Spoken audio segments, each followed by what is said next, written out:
कार्तिकेय ने पहली बार अपने भ्राता गणेश को देखा, वो भी अपनी कल्पना में। हुआ ये कि जब से गणेश के विद्यारंभ उत्सव की सूचना मिली थी, तब से वे उनसे मिलने के लिए उतावले थे। वे अब तक अनुज से मिले नहीं थे, तो उनके बारे में चाहे जो सोच लें या जो भी कल्पना कर लें, अचानक उन्हें लगा कि गणेश उनकी ओर दौड़े चले आ रहे हैं। बालक गणेश भी दौड़ते हुए आए और बड़े भाई से लिपट गए। कार्तिकेय ने भावुक होकर कहा, देखा, मैंने तुम्हें पकड़ ही लिया। कहाँ भागे जा रहे थे? हाँ, कितने दिन बीत गए, मैं मिला ही नहीं तुमसे। मैं बहुत तेज दौड़ता हूँ भ्राता, आपने ही मुझे इतना तेज दौड़ना सिखाया है। आपसे भागकर कहाँ जाता, तो स्वयं आ गया। तो क्या तुम देवराज इंद्र के विमान को पकड़ सकते हो? अभी पकड़ लूंगा। कहाँ है देवराज इंद्र का विमान? केवल विमान पकड़ लेने से नहीं होगा, तुम्हें सृष्टि का सर्वश्रेष्ठ देवता बनना है। मैं तो अभी भी श्रेष्ठ हूँ। आपके जैसा गुरु मिल गया है तो पिताश्री जैसी शक्तियाँ प्राप्त कर लूंगा। कार्तिकेय, कार्तिकेय। अचानक कार्तिकेय का ध्यान टूटा। आसपास कोई नहीं, वो तो अकेले बैठे थे। मैना उनके पास आ गई और बड़े प्रेम से कहा, कहाँ खो गए थे कार्तिकेय? कब से देख रही हूँ कि तुम कुछ सोच रहे हो। बताओ, क्या सोच रहे थे? मैं तो ऐसे ही। कैलाश में सभी मेरी प्रतीक्षा कर रहे होंगे नानी। मैं कब जाऊंगा? अनुज का विद्यारंभ संस्कार होने वाला है। ओह, तो अब समझी, तुम अपने अनुज की कल्पना में ही खोए हुए थे। चिंता मत करो, नाना श्री जल्द ही तुम्हें तुम्हारे अनुज के पास पहुंचा देंगे। किंतु कैलाश के उत्सव में मैं कैसे भाग लूंगा? इधर गणेश ने हठ ठान लिया था कि जब तक उनके भ्राता कार्तिकेय नहीं आएंगे, विद्यारंभ का उत्सव नहीं होगा। दूसरी ओर कार्तिकेय अपने नाना जी हिमवान के पास पहुंचे। नाना जी, रुकिए नाना जी, आप मुझे मेरे भ्राता के पास ले चलिए नाना जी, अभी ले चलिए, इसी समय। आज तो चलना ही है कार्तिकेय, हम अवश्य चलेंगे और गणेश के विद्यारंभ उत्सव में भाग भी लेंगे। पर यदि तुम कैलाश चले जाओगे तो यहाँ हमारा मन कैसे लगेगा? हिमालय में तुम्हारे बिना ना तो तुम्हारी नानी रह सकती है और ना ही मैं। तो आप दोनों भी वहीं चलिए, मुझे तो अपने अनुज भ्राता के उत्सव में चलना है। यदि हम कैलाश चलेंगे तो यहाँ कौन रहेगा? मुझे नहीं पता, मुझे तो जाना है। मैंने अभी तक अपने भ्राता को देखा भी नहीं है। हट ना करो कार्तिकेय, अभी चलो, हम तुम्हारी नानी से बात करते हैं। कार्तिकेय उदास हो गए। उन्होंने नाना हिमवान का हाथ पकड़ा और चल पड़े नानी के पास। उधर उत्सव छोड़कर गणेश सरोवर किनारे बैठे अपने भ्राता की प्रतीक्षा कर रहे थे।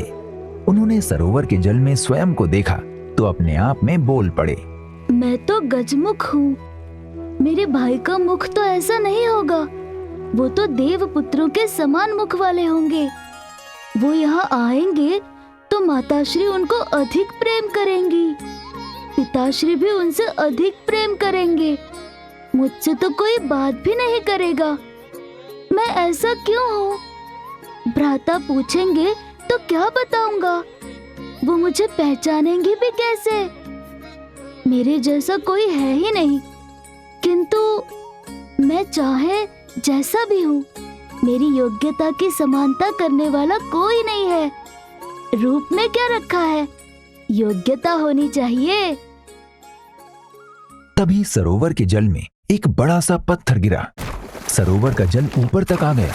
बालक गणेश चकित से कभी जल को तो कभी उस दिशा में देखते जहां से पत्थर आया था। उन्हें कोई दिखाई नहीं दिया तो जल में बने भंवर को देखने लगे। दूसरी ओर लोभासुर नाम का एक दैत्य छुपकर उनकी लीला देख रहा था। उसने दैत्य गुरु शुक्राचार्य से शिक्षा ली थी और भगवान शिव ने भी उसकी कठोर तपस्या से प्रसन्न होकर निर्भय होने का वरदान दे दिया था। वरदान पाकर लोभासुर ने सभी लोगों पर आधिपत्य कर लिया था। वो गणेश को मारना चाहता था।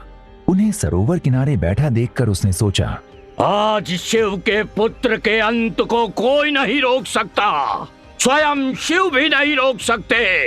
पर इसकी शक्ति का प्रयोग करके विष्णु शक्तिशाली हो सकता है तो ये कितना शक्तिशाली होगा। इसका अंत बल से नहीं, छल से करना होगा। मैं इसे भ्रमित करता हूँ। और लोभासुर ने फिर एक बार बड़ी सी चट्टान को उखाड़ा और पूरी शक्ति से घुमाकर सरोवर में फेंका। सरोवर के जल में उछाल आ गया। कौन है ये? कोई दिखाई भी नहीं देता। कौन जल में पत्थर फेंक रहा है? बालक गणेश उस दिशा में बढ़े जहां से पत्थर आया था। आगे समतल भूमि थी, पर बालक गणेश ने जैसे ही पैर रखा, उनके पैर गड्ढे में चले गए। गणेश को गड्ढे में फंसा देखकर लोभासुर पीछे से गणेश पर प्रहार करने के लिए अपनी बड़ी सी कटार लिए बढ़ा।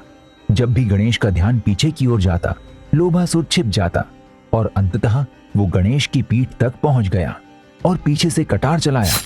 ऐसा लगा जैसे उसके प्रहार से गणेश का अंत हो जाएगा।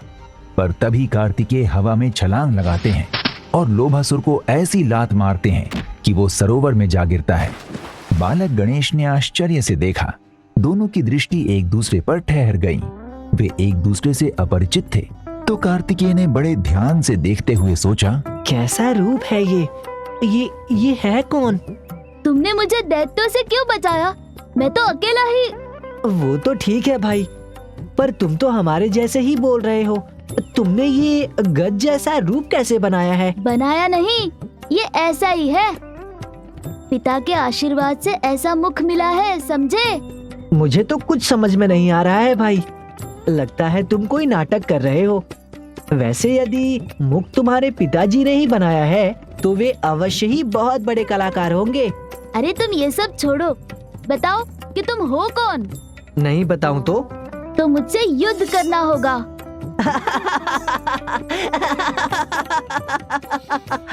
कार्तिकेय का हंसना गणेश को ठीक नहीं लगा। उन्हें क्रोध आ गया और वो उन पर टूट पड़े। तो क्या दोनों भाइयों में लड़ाई हुई? क्या उन्होंने एक दूसरे को अपना परिचय दिया? सुनते रहिए जय गणेश देवा, सिर्फ ऑडिटेल्स पर।